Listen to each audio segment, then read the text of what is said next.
Trash Taste is an anime podcast that was started back in June of 2020. And I know what you're thinking. When I hear the words anime and podcast, the first thing that I think of is 35-year-old virgin incels. But while it's conceptualized as being an anime podcast, Trash Taste covers a wide range of topics from shitting to gacha games. My name's Adi, and in this video, I'm going to be explaining why I've watched every single episode of this god-awful podcast and why I think that it's the #1 podcast on YouTube.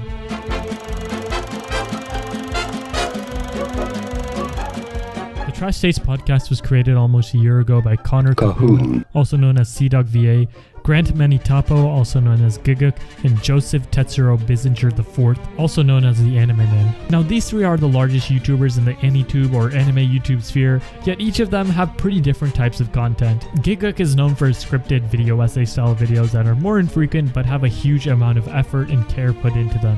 The Anime Man has a more laid-back style, but he's also kind of seen as the face of the YouTube anime community, with frequent collaborations with some of the biggest YouTubers including PewDiePie, Jacksepticeye, and even Mr. Beast. And lastly, CDawgVa is known for stripping on camera and having a 93% female audience. Now, they each have a different type of audience, but they're all united under the umbrella of being anime or otaku related videos. The three members are also part of an influencer agency called Geeks Plus. Geeks Plus is a subsidiary of Bookwalker, which is an online manga store, and that's a subsidiary of Kadokawa, which is a huge company that's probably produced some of your favorite anime. Geeks Plus was created by Maylene Tran, who also features in the background of many of the podcasts, and is also known for owning over 50 body pillows. She made Geeks Plus as a way to advertise Bookwalker, which is the company that brought them all to Japan, and that's where they live and record their podcasts. Now, why is all of this important? Well, the truth is that Geeks Plus is actually a sex cult. Just kidding, but I think that the company played a big factor in the success of the podcast. I said earlier that the podcast was the #1 on YouTube, and I'm not just saying that from my opinion. As far as YouTube podcasts go, Trash Taste was able to achieve a lot of success pretty much right off the bat. And I think that based on the analytics, it's actually #1.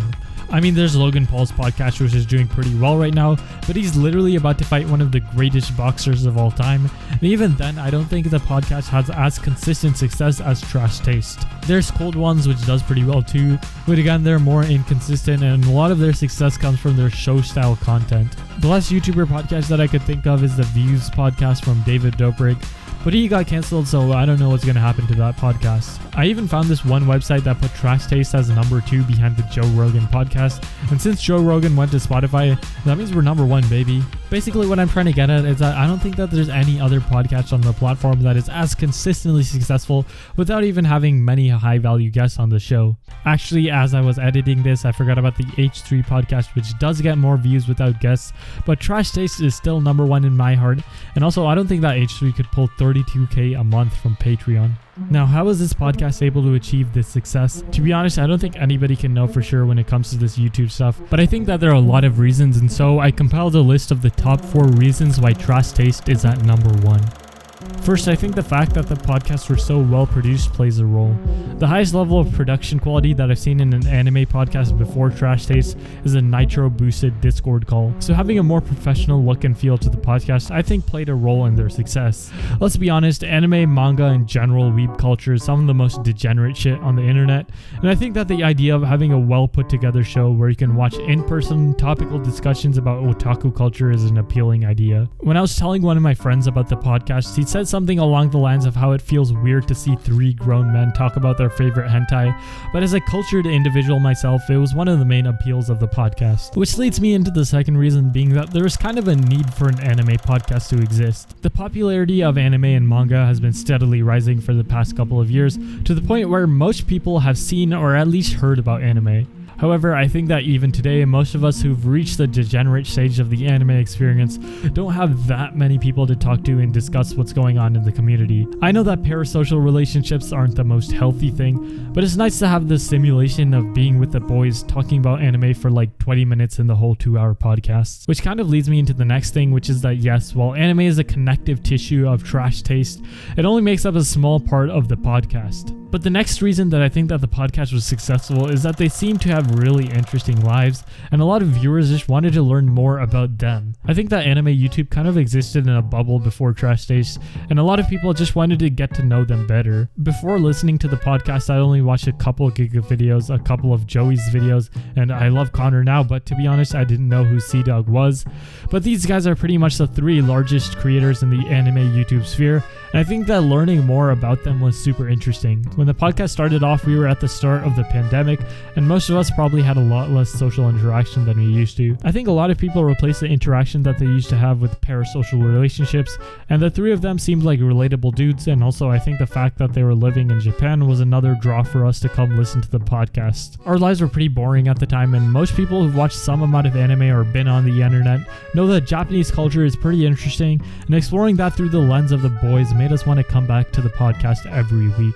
Speaking of which, the next reason is that they were able to keep the podcast to have some level of structure every week. While there isn't really a set structure to the podcast, whenever you start an episode, you know that they're going to introduce a topic, then go on a bunch of tangents, but eventually they're going to get around to talking about the main topic, which is usually the title of the video. I think that by having a theme for each episode, it makes it more appealing because you have somewhat of an idea of what you're getting into. I hate when podcasts go on a bunch of tangents that break the flow, but even when the Boiis go on tangents, they always seem to manage to keep their flow. Whether it be the struggles of life in Japan or Twitch streamers, the podcast covers a wide range of topics, and they even have special episodes which are almost like television level quality. When I first saw the specials, to be honest, I was a little disappointed. I just wanted to listen to the Boiis talk, but after watching the episodes, I was actually surprised at how good they were.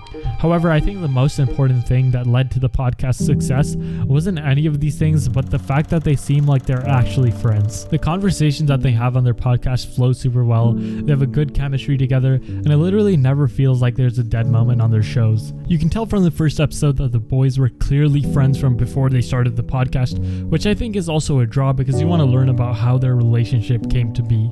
But also just that the podcast doesn't feel forced at all. They all seem like they genuinely want to be there, and they're having a good time on most episodes. Their conversations are so entertaining that they don't even need guests on their show to make you want to come back for more. Just kidding, Chris Broad carries the episodes he's on. But even when they do have guests on the show, their dynamic still stays, while also being able to talk to and learn from the guests. Truly, the Boiis have built something that can stand on its own, even without Chris Broad or any other guests. As this one checkmarked YouTuber said in the comments, I've never been so proud of 3 people that I don't even know. At the end of the day though, this is just a podcast, and like all good things, one day it'll come to an end. Maybe the Boiis will get into an argument that just goes too far and they dissolve their relationships. Or maybe Connor's going to move back to the UK while Joey and Grant want to stay in Japan and the podcast ends there. I know that one day the Boiis are going to thank the Patreons and say they'll see us next time, only never to be seen again.